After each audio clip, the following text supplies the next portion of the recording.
እሱን የሚያሟላ ከሆነ ስሙ ፍንፍኔ ትቶ ለምን ታከለ ውማ ይሆናል? መዲና ነች፣ የስበት ማዕከል ናት። አዲስ አበባ የማን ነች? አዲስ አበባ የማን ነች ማለት ምን ማለት ነው? የኛ ነቻ ተቋም ስለሆኑ ወይ ስለታጠቁ ጥሩ ስለሚበጠብጡ ግን አይደለም። ታጥቀው በተለያየ አካባቢ ለሚንቀሳቀሱ በሂደቱ ላይ እምነት በማጣት አልተሳተፉም። ሰማሁት፣ ደጋግሜ ነው የሰማሁት። እንደው በጣም ይገርመኛል። የኛ ሀገር ንግግር ነው። እንዴት አዩት? አሁን ያለንበትንስ ወቅት እንዴት ነው የሚገመግሙት? ሀገራዊ ምክክር የሚባለው ነገር የዚህ ነገር ዜጎች እና የዚህ ሀገር ጉዳይ ያገባኛል የሚሉ ሁሉንም ማሳተፍ አለ። እነዚህ የተከማቹ ችግሮች ሲፈቱ አክራሪው ብሔርተኛ እየከሰመ ወይም እየቀነሰ ሄዶ ሀገረ መንግስቱ ስቴቱ ለህዝቡ ተስማሚ ሆኖ አያውቅም። የሀገር ግንባታ ሂደት ውስጥ የቀድሞዋን ኢትዮጵያ መልሶ የማስቀጠልና በአዲስ መሰረት ላይ የመገንባት ትርክቶች ይጋጫሉ። ወደፊት ጣፋንታቸው ላይ የጋራ ጣፋንታቸውን ደግሞ አብሮ ቻርት ማድረግ ላይ መስማማት፣ ይህን ሁለቱም ማድረግ ካልተቻለ የጋራ ሀገር መገንባት ይቻላል።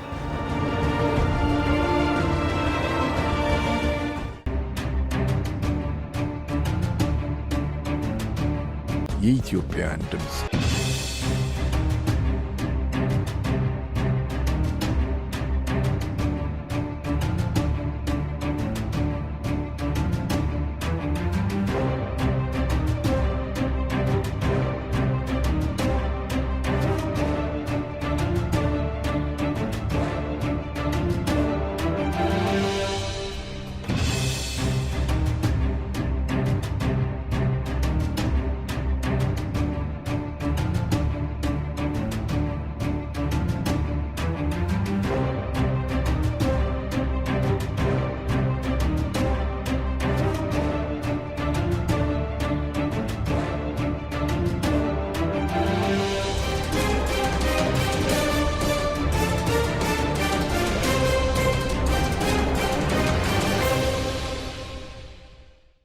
በአሁኑ ወቅት ያለው የብሔርተኝነት ፖለቲካ በፊቱ በበለጠ በጽንፈኝነትና በተቃረነ መንገድ እየተካሄደ ነው የሚገኘው እንደምናየው። ይህ እንግዲህ ተካራሪ ብሔርተኝነትም የሀገሪቱን አንድነት የዜጎችን አብሮ የመኖር ባህል አደጋ ላይ መጣሉ ስጋት ነው። ሲጥልም አይተናል በተግባርም። ምን አይነት የፖለቲካና ማህበራዊ መፍትሄ ነው የሚያስፈልገን ግን ከዚህ መዳኛችን? ያው አክራሪ ብሔርተኝነት ብዙ ጊዜ የሚጋልበውን ቡድን ነው የሚያየው። ምንድነው ዓላማው? ብዙ ሰውን አሳስቶ ወደ ጽንፍ መውሰድ ነው። ወደ ጽንፍ ወስዶ ደግሞ የሚፈልገውን ዓላማ ማሳካት ነው አይደል? አሁን ለምሳሌ እንደዚህ አይነት አገራዊ ምክክር አይነት ምርጫ፣ እንደዚህ አይነት ናሽናሊ ኢምፖርታንት የሆኑ ክስተቶች ሲኖሩ እንደዚህ አይነት ነገር ይመጣል፣ ይጎላል። ለምን? በዛ አጋጣሚ እችን ህዝቡን ወጣቱን ወደ ጎን ጎትቶ የሚፈልገውን ዓላማ ለማሳካት ነው የሚሰራው። ብሔርተኝነትን መግራት የሚቻልበት እንደው የተጻፈ 1 2 3 ተብሎ ለሁሉም የሚሰራ ዋን ሳይዝ ፊት ኦል የሚባል ነገር የለም። ግን ግንዛቤ ሁሌም ይጠቅማል፣ ግንዛቤ መፍጠር። ሁለተኛ ደግሞ ብሔርተኝነት መጻፌ ላይም ኢትዮጵያ ውስጥ 2 ቡድን ከብሔርተኝነት አንጻር 2 ቡድን ነው ያለው።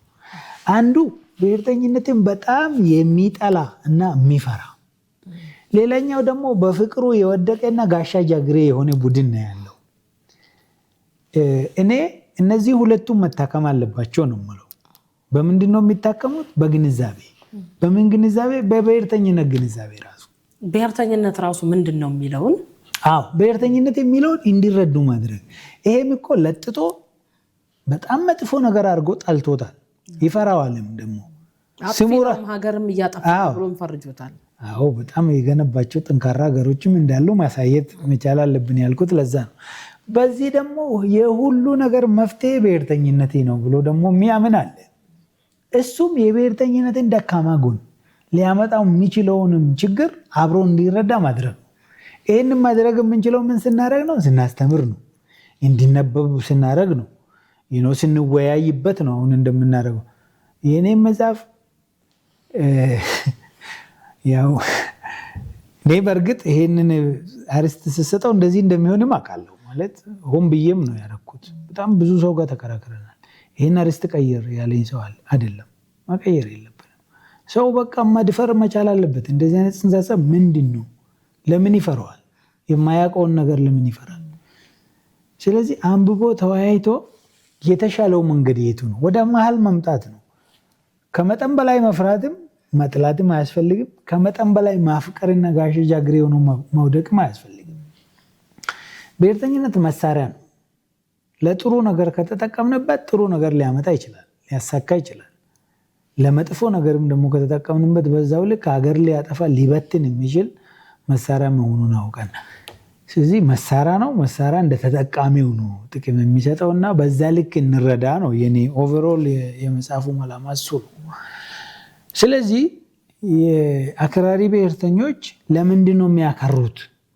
ካከረርኩት የዛኛው ቡድን ፈርቶን የምፈልገውን ይሰጠኛል ነው አይደለ? በዛ ሳይድ ያለው ቡድን ደግሞ አይ እሱ ሲያከር እንደዚህ አያረግም፣ እሱም ወደ ጫፍ ከመሄድ ይሄን ነገር በግንዛቤ እየገራው ወደ መሀል እንዲመለሱ ማድረግ ነው።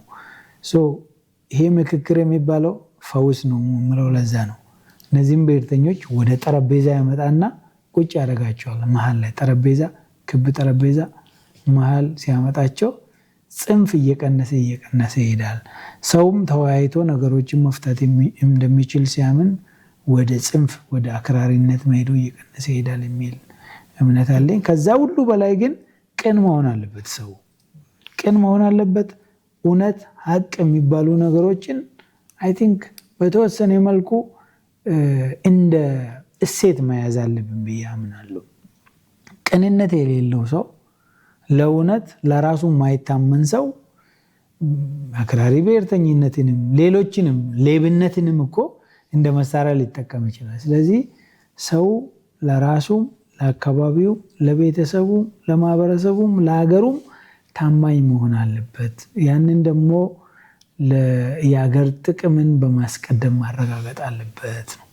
ብሔርተኝነት የራስን መብት ከመጠየቂያ መንገድ አልፎ ወደ መጠላላትና አብሮ አለመኖር ደረጃ ሲሸጋገርም እናያለን። በብሔር ምክንያት እኮ ጋብቻቸው ይፈረሳል፣ ስብስቦች የተበተኑ አሉ፣ ማህበራዊ መስተጋብሮች የጠፉባቸውን ጊዜያት አይተናልና ይህ ሽግግር እንዳይፈጠር የከለከሉ ጠንካራ የሲቪል ተቋማት የሉም። ማለት የሲቪል ተቋማት የማስተማር የማንቃት ስራ ነው የሚሰሩት እና ይሄ ለምንድን ነው የሌለን? መጽሐፍ ውስጥም ይሄንን ነገር ግን አላነሱትም። በተለይ አልታየም። በዛ መልኩ እንደሱ አይነት ስራ የሚሰሩ ታይቷል። አይ ቲንክ ምናልባት እንግዲህ በዛ ልክ አልገለጽኩም ይሆናል እንጂ የአውሮፓ ዩኒየንን ለምሳሌ እንደ ምሳሌ ያነሳው የአውሮፓ ዩኒየን የሚባለው ነገር ባይተወይ ብሔርተኝነት ያስከተለውን ጥፋት ለመቋቋም የተቋቋመ ተቋም ነው።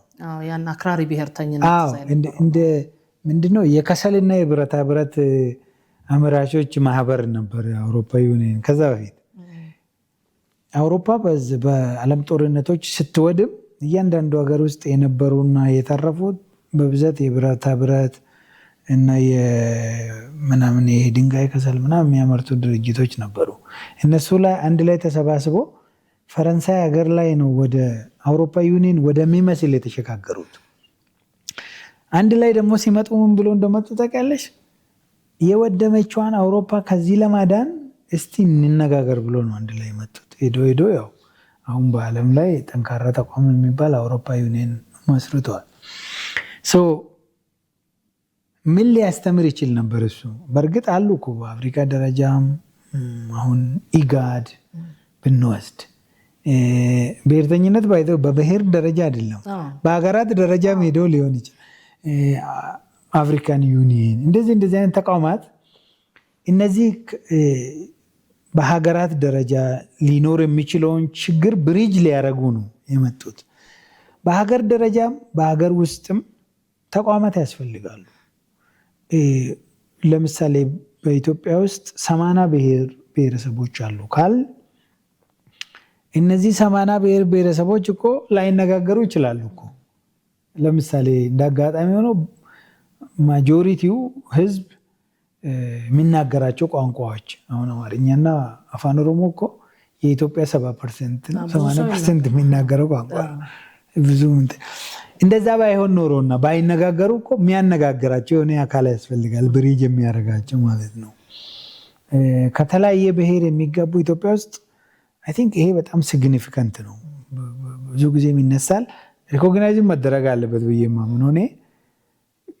ለምሳሌ ከሁለት ብሔር የተወለዱ የኢትዮጵያ ዜጎች ቁጥራቸው ቀላል አይደለም። አንዱ ምን ብሎኛል? ከኦሮሞና ከአማራ ቀጥሎ 3ኛ ቁጥር ሊሆኑ ይችላሉ። ውህድ ማንነት ብለው ውህድ ማንነት በፊት ቅይጥ ነበር የሚባለው። ባይ ዘ ወይ እሱ አይ ቲንክ ትክክል አይደለም። ቃላቱን በዚሁ አስተካክለን ከቻልን ብናልፍ ደስ። ሁሉም ሰው ውህድ ነው። ለምሳሌ አንቺ በጣም ብዙ ማንነት ነው ያለሽ። ውህድ ማለት እንግዲህ ስለ አባትና እናቱ የሚያወራ ካልሆነ ራሴ ማንነቴ የተዋህደ ነው ወይም ብዙ ነው የሚል አይነት ከሆነ ትክክል አይደለም። እያንዳንዱ ሰው ብዙ ማንነት አለ። ውህድ የሚባል ማንነት የእናትና የአባትን መሰለኝ እኮ ብሔር ይዘው ምን ያልተዋሃዱም ሰዎች የውህድ አይ ቲንክ አንዳንድ ቃላት የኔ ማንነት የእናቴ ሌላ የአባቴ ሌላ ነው፣ በአባቴ ብቻ ከመጠራ የእናቴም እውቅና ይሰጠው ውህድ ማንነት ነው ያለኝ ነው ጥያቄው። ኦሮማራ የሚባልም አይ ቲንክ ጥምራቱ ነው። ብሔርተኝነት እኮ ነው። ለምሳሌ እኔ ኦሮማራን ዝም ብሎ እንደ አንደርስቲሜት ማድረግ የለበትም ሰው። ብሔርተኝነት ነው ለኔ። የሆኑ ብሔሮች አብረን ተጨቆን ብሎ ለመፍጠር የሞከሩት እሱ ብቻ አይደለም። እኔ በቅርብ ቀን አይ ቲንክ ከ2 ሳምንት በፊት ይመስለኛል አንድ ውይይት ላይ ስለዚህ ስለ ሀገር ግንባታ ነበር የምናወራው ውይይቱ ራሱ። እዛ ላይ አንድ ተሳታፊ እንደዚህ አይነት ጥያቄ ጠይቆኛል። እኔ አሁን ውህድ ማንነት አለኝ ምን ላድርግ አለኝ እና በቀልድ መልክ አንዱን ለኢኮኖሚ አንዱን ለፖለቲካ ተጠቅምበት አልኩት። እኔ አሁን አንድ ብቻ ነው ያለኝ ከአንተ አንሳለሁ በዚህ እና ስማርቱንና እንደ አስፈላጊነቱ ተጠቅም። ባይደ ማንነት የሚባለው መገለጫ ነው አይደል? ራስሽን የምትገልጭበት ነገር እኮ ሌላ ነገር አይደል? ምንም ጥቅም የለውም ባይደ ራስን ከመግለጽ ውጪ። አሁን ለምሳሌ ኢትዮጵያዊነት ምንድነው? መገለጫ ነው እኮ። የሆነ ቦታ ስትይ where are you from ኢትዮጵያ ተገለጥሽ ማለት ነው። በሱ ስር ነው የምትገለጭው። ምክንያቱም ካንቺ የተሻለ ስለሚታወቅ። አሁን እኔ አሜሪካ ነገር ሄጄ I am from ሰላሌ ብላቸው አቁ። ምክንያቱም ሰላሌ አሜሪካ ነገር ይታወቅ። ስለዚህ I am from ኢትዮጵያ እሱንም እንደው ከታደልኩ ካልሆነ I am from አፍሪካ በከለሪ ሰው ማንነቱን እንዳስፈላጊነቱ ራሱን ሊገልጽበት ነው የሚጠቀምበት። ይሄ የምትገልጽበት ለምንድን ነው ራስሽን የምትገልጪው ከተባለ አንድም ዝም ብሎ ለመታወቅ ሊሆን ይችላል፣ አንዳንዴ ደግሞ ጥቅምም ለማግኘት ሊሆን ይችላል። ስለዚህ ውህድ ማንነት ያለው ሰው ወይም ሁለት ማንነት ያለው ሰው የማንነቶቹን ጠንካራ ጎን አይቶ መጠቀም፣ በቃ እንደ አስፈላጊነቱ መርጦ መጠቀም። ለምሳሌ የሆነ ቦታ ሄደሽ እዛ ቦታ አንዱን የእናትሽን ማንነት መጠቀም የሚጠቅምሽ ከሆነ እሱን መጠቀም ነው። ወይም ደግሞ አባትሽን ከሆነ ደግሞ እሱን መርጠሽ ነው። ስማርት መሆን ነው አልኩት ማለት ነው። ለምሳሌ አንዱ ኢኮኖሚካል የሚጠቅም ከሆነ እሱን ለኢኮኖሚ፣ አንዱ ደግሞ ለፖለቲካ የሚጠቅም ከሆነ ለፖለቲካ ተጠቀምበት። ከዛ ውጭ ምንድን ነው ማለት ራስን ከመግለጽ በላይ ማንነት ያናይል መምረጥ የለብኝም ነው በቃ። እኔ አባቴ ብቻ መጠራት የለብኝም፣ እናቴም አለች። እኔም አላምንም እሱን። ለምን ይመርጣል? እኔ የእናት ማንነት የሚጠቅሙ ቦታ ላይ እሱን ማለት ስማርቱንና እሱ ሌላ ሀሳብ ነው ዶክተር። ለምሳሌ አሁን እነዚህ ጥያቄዎች የመጡት በቀበሌ መታወቂያ በዚህ አይነት አገላለጽ ላይ ማነህ የምን ብሔር ተወላጅ ነህ ወይስ ቤተሰቦችህ የምን ብሔር ተወላጆች ናቸው ሲባል እናቴ ከዚህ አባቴ ከዚህ የሚል ሰው ወይም አንዱ መምረጥ የለበትም። አንዱ ምረጥ ተብሎ በአባት ተሰጠኝ ነው ጥያቄ። እሱ ትክክል አይደለም። እንዳጋጣሚ ሆኖ እኔም አይ ቲንክ ከ20 ዓመት በፊት ይመስለኛል ውጭ ጉዳይ ሚኒስቴር አንድ ጊዜ ያዘጋጀው መድረክ ላይ ተሳትፌ ነበር። እኔ እንደዚህ አታርጉ፣ ሰው የመምረጥ ያለመምረጥ መብት ይሰጠው። አዘርስ ከአንድ በላይ ወይም ደግሞ አለመምረጥን የግድ ብሔሩ መሞላት የለበትም። በእርግጥ የብዙ ሀገር ኤክስፒሪየንስ አለመሙራቱን ነበረ ኢንከሬጅ የሚያደርገው። ለምሳሌ ቤልጅየሞች ሩዋንዳ እንደዛ አድርጓል። የግድ ነበር ሩዋንዳ መታወቂያ ላይ ቱትሲ ወይም ሞቱ ብሎ መሙላት። በኋላ ግን መታወቂያ እየታየ ሰው የተጨፈጨፈበት ሁኔታ ነው ያለውና የግድ አይደለም። ለምንድን ነው አንድ ሰው መታወቂያ ለምሳሌ የሆነ ከተማ ነዋሪ ሆኖ መታወቂያው ላይ ብሔሩ ለምን አስፈለገ? ምን ለማድረግ ነው? ካስፈለገ ሊያስፈልግ ይችላል እኮ የግድ ብሔር ያኔ ለምን አይጠይቁትም? ዋይ ኦልዌይስ የሆነ ወረቀት ላይ ያጽፋሉ የሚል መከራከሪያዎች እንደነበሩ አስታውሳለሁ። ግን የሰዎችን ፍላጎት ግን መያዝ የሚችል አማራጭ መቅረብ አለበት የሚል እኔም ራሴ አስተያየት መስጠትን በደንብ ነው ማስታወሰው። እሱንና እሱ ትክክል አይደለም። እሱ ደግሞ ያንን ፍሬም ያደረጉ ሰዎች ችግር ነው እንጂ ከአንድ በላይ ብሔራዊ ማንነት መያዝ ችግር አይደለም። እሱ መስተካከል ይችላል፣ ቀላል ነው።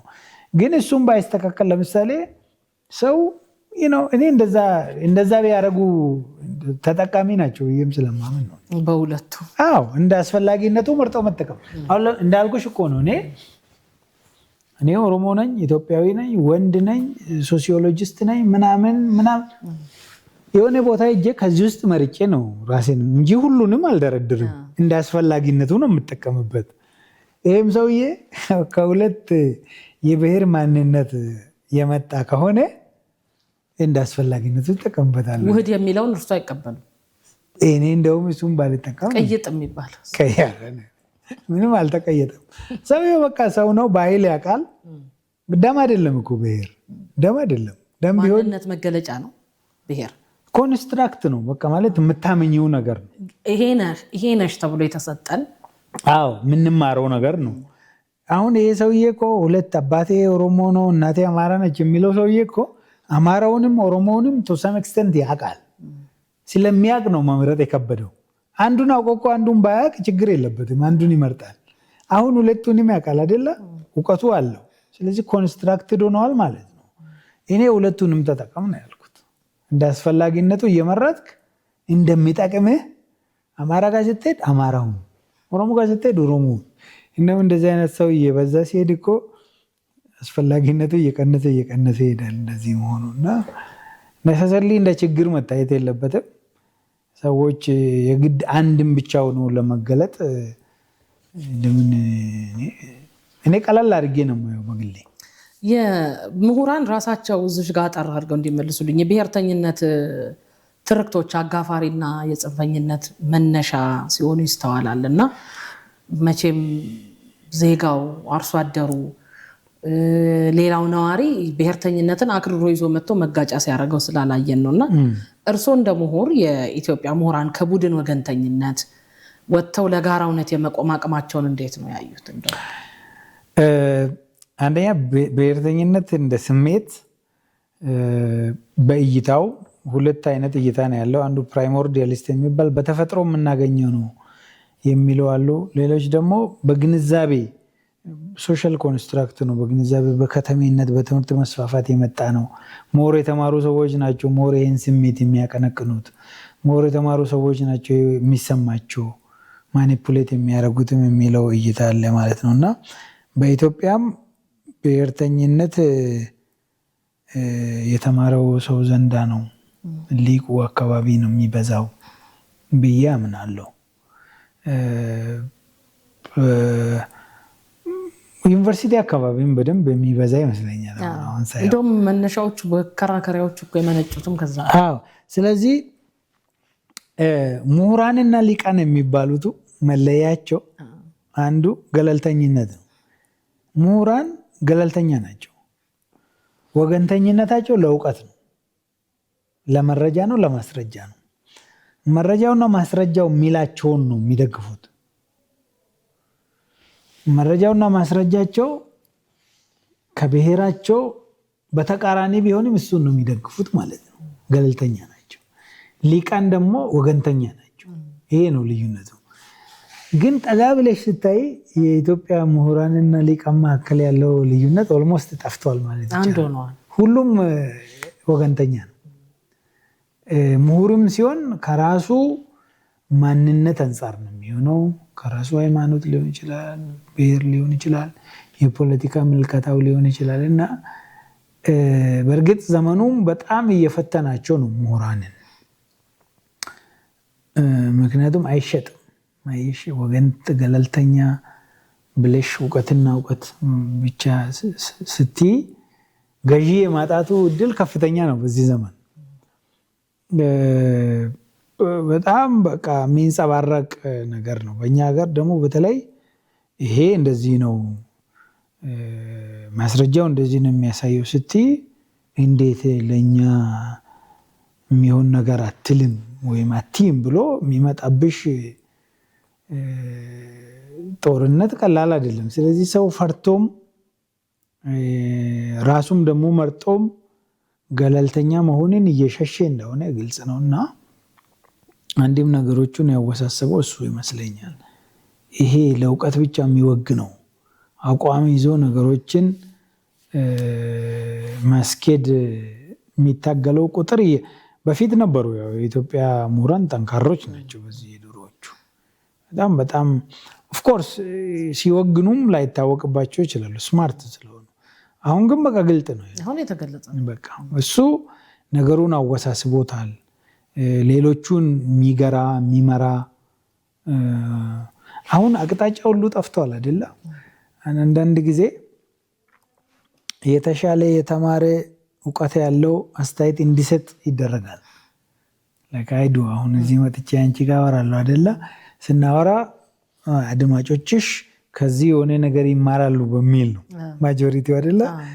ግን በተቃራኒው ነው፣ ሊያስተምሩሽ ነው ብዙ ሰው የሚመጣው። እንዴት እንደዛ ትላለ?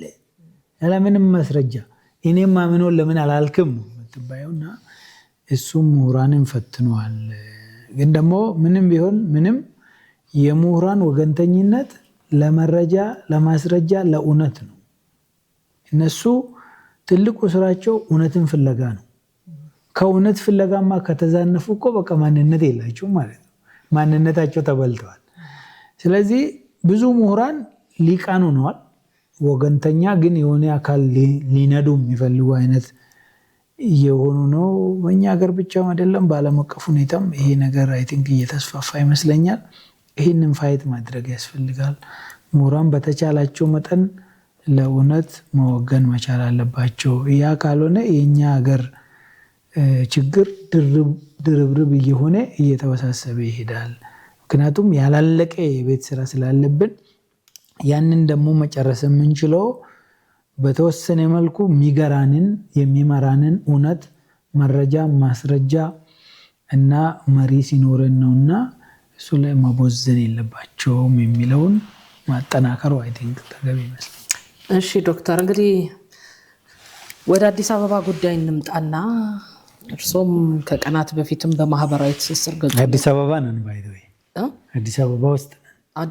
ስለዚህ አንመጣም እዚሁ ነን ጉዳይ ነው ያልኩት። የአዲስ አበባ ጉዳይ ለበልና ሁለት ጽሁፎች ጽፈው ነበር ማህበራዊ ገጹ ላይ አይቼዋለሁ። አንዱ የአሜሪካ የኮንግረስ መቀመጫን በተመለከተ እና የመጀመሪያ ቀን አጠር ያለ ጽሁፍ አውጥተው ነበር። እዛ ጽሁፍ ላይ ሀሳቡን በደንብ አንጸባርቀው ወጥተዋል። ከዛ በሁለተኛው ማብራሪያ ይዘው መጥተዋል ከአስተያየቶች ተነስተው። ትላንትና ወይም ዛሬ ጠዋት ካልተሳሳትኩ ስለ አዲስ አበባ ብለው ያወጡት ሀሳብ አለ። እነሱን ማብራሪያ እንዲሰጡ ይፈልጋሉ ብዙዎች ስላዩት እና አዲስ አበባ የሁሉም የኢትዮጵያውያን መኖሪያ፣ የፌዴራል መንግስት መቀመጫ፣ የሁሉም ብሔር ብሔረሰብ ማዕከል፣ የአፍሪካ መዲና፣ የአጠቃላይ የዓለም የዲፕሎማቲክ ማህበረሰቡ መዲና ነች፣ የስበት ማዕከል ናትና አዲስ አበባ የማን ነች በሚል በምርጫ ክርክር ወቅት ባነሱት ሀሳብ ብዙ ሲባሉ ነበረ። እርሱ አሁን ቀስ እያሉ ሲጠቃቀሱ ነበር። እኔን ምሰል፣ እኔ ያልኩትን፣ እኔ የምፈልገው በል ምሁራኑም የሚገደድበትንና ይቺን ሀሳብ አብራሩልኝ። አዲስ አበባ የማን ነች ብለው እርሶ የሰጡት ምላሽ ላይ ምንን መሰረት አድርገው ነው እነዚህ ጽሁፎች ደግሞ ተከታትለው የወጡት? በምክክሩ እየተንጸባረቁ ካሉ ሀሳቦች ተንተርሰው ነው? አንድ እሱን ያው የምርጫ ክርክር ነበረ። ፓርቲ ወክዬ ነው የተሳተፍኩትና በወቅቱ የመጣልኝን መልስ መመለስ እዛ ትንሽ ከብዶኝ ነበረ። ከዛ በፊት አንድ ጊዜ ፕሮፌሰር መስፍን ወልደማርያም ነፍሳቸውን ይማርና ወልቃይት ማነች ተብሎ ተጠይቆ ቀሽም ጥያቄ ነው የሚል መልስ ሰጥቶ ነበር እና ምርጫ ክርክሩ ላይ እኔም ቀሽም ጥያቄ ነው ልል ነበር የፈለግኩት። ግን ያው ዲሲፕሊኑን መጠበቅ ነበረብኝ። የመለስኩትን መልስ መለስኩ። ከዛ የመጣው ጩኸት ቀላል አልነበረም። ለእኔ ግን ብዙም ከማን ነው ጩኸቱ? ያው አሁን ከምናየው የማህበራዊ ሚዲያ ተሳታፊዎች እንዴት እንደዛ ይላል እንዴት እንደዛ አይልም ነው። እኔም ምለውን ነው ያልኩት፣ ማለት የሚገባኝን ነው ያልኩት በወቅቱ እና እነሱ ደግሞ እነሱ የሚያስቡትን ለምን አላልኩም ነው። ይሄ የተለመደ ነገር ስለሆነ ብዙም እንትን አይደለም፣ ግን ቀላል ጩኸት አልነበረ። ጥያቄው ምንድነው ልልሽ የፈለግኩት እንደዚህ አይነት ጥያቄዎች ትክክለኛ ጥያቄ አይደሉም። ለምሳሌ አዲስ አበባ የማን ነች ማለት ምን ማለት ነው? የኛ ነቻ። ምንም እኮ ጥያቄ የሌለው በህገ መንግስት የተጻፈ አሁን እንዳልሽው የአፍሪካ መዲና የሆነች የኢትዮጵያ ዋና ከተማ የሆነች ብሔር ብሔረሰቦች የሚኖሩባት ከተማ ነች። ስለዚህ የኛ ነች ማለት ነው። የኛ ሲባል አዲስ አበባ ላይ የሚኖሩት ብቻ አይደሉም የማይኖሩትም። ግን ምናልባት ጥያቄውን ዘርዘር አድርጎ ደግሞ ማንሳት ይቻል ይሆናል። የታሪክ ጥያቄ ሊሆን ይችላል፣ የህግ ጥያቄ ሊሆን ይችላል፣ የመስተዳደር ጥያቄ ሊሆን ይችላል፣ የባህል ጥያቄ ሊሆን ይችላል፣ የተጠቃሚነት ጥያቄ ሊሆን በጣም ብዙ አይነት ውስብስብ ነገር ማንሳት ይቻላል። ግን እንደዚህ አይነት በጣም ኮምፕሊኬትድ የሆነ በጣም በጠለቀ ታሪካዊ፣ ፖለቲካዊ፣ ህጋዊ ግንዛቤ የሚጠይቀውን ጥያቄ ደግሞ እንደው ሲምፕሊፋይ አድርጎ የማነች ብሎ መጠየቅ ያንን በጣም ውስብስብ ነገር አንደኛ ማሳነስ ነው። የሚሰጠው መልስ ትክክል አይሆንም። ለምሳሌ አዲስ አበባ የማነች ብለሽ የኔ ነች ብለሽ አውቶማቲካሊ የሚቀጥለው ጥያቄ ምንድነው? እኔስ ነው የምትይው። አንተም ማን ነህ? ስለዚህ ባይነሪ የሚባል ወደ ሁለት መልስ ማውረድ፣ ወይ የኔ በልና ተሳሳት ወይ የራሴ በልና ተሳሳት ነው። ምክንያቱም ሁለቱም መልስ ስህተት ስለሆነ ማለት ነው።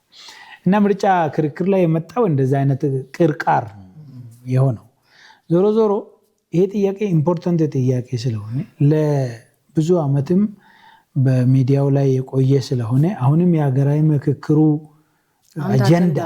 አጀንዳ ስለሆነ በጣም ብዙ አስተያየት የሚነሳበት ነገር ነው ማለት ነው። ከዛ በፊትም እኔ ከዚህ ከአዲስ አበባ ጉዳይ ላይ ጋር በጣም ረዥም ዓመት የቆየው ጥናቴንም እዚህ አካባቢ የተፈናቀሉ አርሶ አደሮች ጋር ነው የጀመርኩት። በጣም በቅርበት ነው የማውቀው። በህዝቡም የተፈናቀሉ የተጎዱ የጠፉ የሚባሉትም ህዝብ በጣም የቅርብ ስለሆኑ ይሄንን በደንብ የማውቀው ኤሪያ ነው ልልሽ ፈልጌ ነው። አስተያየቶች እንግዲህ በሰፊው ይሄዳሉ። እንደምታየው ስለ አዲስ አበባ በጣም ብዙ ይባላል። ለምን አጀንዳ ሆነ ይባላል። ለምሳሌ አንዱ እንዴት አጀንዳ ይሆናል አዲስ አበባ የሚል አለ። እንዴት አጀንዳ ይሆናል አዲስ አበባ ሲባል ምን ማለት ነው? አዲስ አበባ ምኑ ነው አጀንዳ የሆነው? መሬቱ ነው? ታሪኩ ነው? ማንነቱ ነው? ህዝቡ ነው? ህንፃው ነው? ምኑ ነው አጀንዳ የሆነው? ይሄ ራሱ ግልጽ አይደለም። እና ሁለተኛ ደግሞ ሀገራት በተለያየ መንገድ ይዋቀራሉ። ሲዋቀሩ ለሀገራት ወይም ደግሞ ለሀገረ መንግስት ማዕከልነት የሚመረጡ ከተሞች አሉ። የትም ዓለም ላይ አሉ። በተለይ የፌዴራሊዝም ስርዓትን የሚከተሉ ሀገራት ደግሞ የፌዴራሊዝም ስርዓት የሚከተሉ ሀገራት ሎካል የሆነ ወይም ደግሞ ክልላዊ የሆኑ መስተዳድሮች አሉ አይደል? እነሱ አንድ ላይ መጥተው ነው ፌዴራልን የሚመሰረቱት። ስለዚህ የፌዴራል መንግስቱ መቀመጫ የሚባል ክሪቲካል ነው፣ በጣም ኢምፖርታንት ቶፒክ ነው። እንዴት ነው የሚመርጡት? የፌዴራል መንግስታት ዋና ከተማቸውን እንዴት ይመርጣሉ የሚል በጣም የተጠና በጣም የተተቸ ቶፒክ ነው እና 3 መንገድ አለ። ለዛ ነው አሜሪካን ያነሳሁት። አሜሪካን ያነሳሁበት ታሪካዊ እንትን አለው። አንደኛው የፌዴራል ዲስትሪክት የሚባሉ የፌዴራል መንግስት የራሱ የሆነ ከተማ የሚመሰረትበት አካሄድ አለ። ሁለተኛ ሲቲ ስቴት የሚባሉ ከተሞቹ ራሳቸውን ራስ ገዝ የሚባሉት ማለት ነው። ሶስተኛው አማራጭ ደግሞ የፌዴራል መንግስቱ በክልል ከተማ ውስጥ ሄዶ ይቀመጣል። እነዚህ 3 ሞዴሎች ናቸው ያሉት። የኢትዮጵያ ሞዴል ከነዚህ 3ቱ የተለየ ነው። የመጀመሪያው እንግዲህ ፌዴራሊዝምን የጀመረችው አሜሪካ አይደለች? አዎ፣ ፌዴራሊዝም እሷ ጀምራ ከወሰርን ከተማስ እንዴት ገነባች እና ከዛ የመውሰድ ልምድ ይኖረናል ወይ አንዱ ጥያቄ እና እሱን አንድ ጊዜ ሳጠና ይህንን የፊላዴልፊያ ጉዳይ አየውና በጣም ነበር ያሳቀኝ። አክቹዋሊ እሱ ምንድነው የሆነው? ኮንግረሱ ያው ፊላዴልፊያ ነበር እንዳነሳሁት። ከዛ ኮንግረሱ ፊላዴልፊያ ስብሰባ ላይ ያለ አንድ ቀን ደሞዝ ያልተከፈላቸው ወታደሮች ከበቡት። ፌዴራል መንግስት ያኔ እንግዲህ እዛ ሲቀመጥ የፊላዴልፊያ የፔንሲልቬኒያ መንግስት ነው ሁሉንም ከቨሬጅ የሚሰጣቸው። ከዛ ድረሱልን ሲባል ችላ አለው የክልሉ መንግስት። ከዛ በዚህ ተናዶ ኮንግረሱ ከዛ ይነሳና ወደ ፕሪስቶን ይሄዳል። እዛ ይቆይና 2-3 ሌሎች ከተሞች ያይና በኋላ ላይ ጆርጅ ዋሽንግተን ይሄ እንደዚህ መንከራተት አያዋጣም፣ የፌዴራል መንግስቱ በሆነ መንገድ የራሱን ከተማ ሊኖረው ይገባል ብሎ ይወስናል። ከዛ ያው ከኛ ሀገር በተለየ ሁኔታ የአሜሪካ ያኔም የመሬት ይዞታ የግል ስለነበረ ከግል ባለሀብቶች መሬት በካሳ ይወስዳል ማለት ነው። በቂ ካሳ ከፍሎ ከቨርጂኒያ እና ከሜሪላንድ መሬት አዋጥቶ ዋሽንግተን ዲሲ ተመሰረተች ማለት ነው። እንደዛ ነው የአሜሪካ መንግስት የፌዴራል መንግስቱ መቀመጫ ወይም ደግሞ ፌዴራል ዲስትሪክት የሚባለውን ከተማ ተጠሪነቷ በቀጥታ ለፌዴራል መንግስቱ የሆነች ከተማ የመሰረተው። በእርግጥ ይሄ መሬት ከነዚህ የግል ባለሀብቶች ሲወሰድ ካሳ ተከፍሏቸዋል። ካሳ መከፈሉ ብቻ አይደለም፣ ከተማ ውስጥ ከተሰራው ሎት ከተከፋፈለው ሎት ግማሹ ለነሱ ነው የተሰጠው፣ ታቀፉ ማለት ነው። ከዛ ደግሞ አይ ቲንክ ሜሪላንድ በኋላ 2 ከተሞችን መልሳ ወስዳለች። ምንድነው የሚያሳየው? ይሄ እንወስድባቸዋለን ወይ እንመልስላቸዋለን ሳይሆን ፍሉድ ነው፣ ነገሮች ይቀያየራሉ። በዚህ አሁን በምናደርገው ሀገራዊ ምክክር የምንወስነው ነገር በሚቀጥለው ሀገራዊ ምክክር ሊቀየር ይችላል ወይም ሊሻሻል ይችላል። ስለዚህ ሰው እንደዛ ትንሽ ፈታ አድርጎ ማሰብ አለበት፣ ሪጂድ መሆን የለበትም ለማለት ነው። እንዴት እንደዚህ ትላለህ ትባረራላችሁ እያልክ ነው ወይ? አይደለም። እኔ ማንም መባረር የለበትም። አዲስ አበባ እየተነሳባት ያለው ጥያቄ መልስ እስከሚያገኝ ፌዴራል መንግስቱ ልክ እንደዚህ እንደ አሜሪካ ተሞክሮ ላይ የራሱን ከተማ ይመስረት ነው። እሱም ጥሩ ነበር ማለት ቢሆን ጥሩ እንደሱ አይነት ሀሳብ ይሰጣሉ። እርሶ የክልል አሁን አዲስ አበባ ሌላም ከተማ ቢሰራ ኢትዮጵያ ውስጥ እኮ ገና ነው ከተማነት አይደለ? ጥሩ ነበር። ግን እሱም ቢሆን እኔ አንድ ነገር ብቻ ነው የምለው ባይዘይ ብዙ ለምን እንዲያልክ ምን ለማለት ፈልገህ ነው የሚለው ጠቅላላ አንድ መልስ ነው ያለኝ። መልሴ ምንድነው? ምንም ይሁን ምን ማንንም የሚጠቅም ማንንም ሊጎዳ የሚችል ውሳኔ ይወሰን፣ ግን መወሰን ያለበት በስምምነት ነው ብዬ ነው። አሁን ለምን ወደ ደብረ ብርሃን አይሄድም አለኝ አንድ ወዳጄ፣ የማውቀው ሰው ነው። የፌዴራል መንግስቱ የማውቀው ሰው ነው እና የጓጽዮን ልጅ ነው ልጁ። ለምን ወደ ጓጽዮን አይሄድም አልኩት። ከዛ አንድ ሌላ እዛው ይመጣና ለምን ከደጀንና ከጓጽዮን ተቆርጦ እዛ አባይ ጎርጅ ላይ የኢትዮጵያ ዋና ከተማ አዲስ አይሰራም? አሚን ሰው እንደዚህ በቃ ማውራት ማለት ይሄ እንደ ቀልድ ሊሆን ይችላል፣ ግን እንደዚህ ማውራት መቻል አለበት። ነገሮችን ዳይጀስት አድርጎ እስከ ተስማማንበት ድረስ የተሻለ እስከሚሆን ድረስ መነጋገር መቻል አለብን። እኔ አዲስ አበባ ላይ ያለው ውይይት ጥሩ ነው። መወያየት አለብን። እስከምንስማማ ድረስ መወያየት አለብን።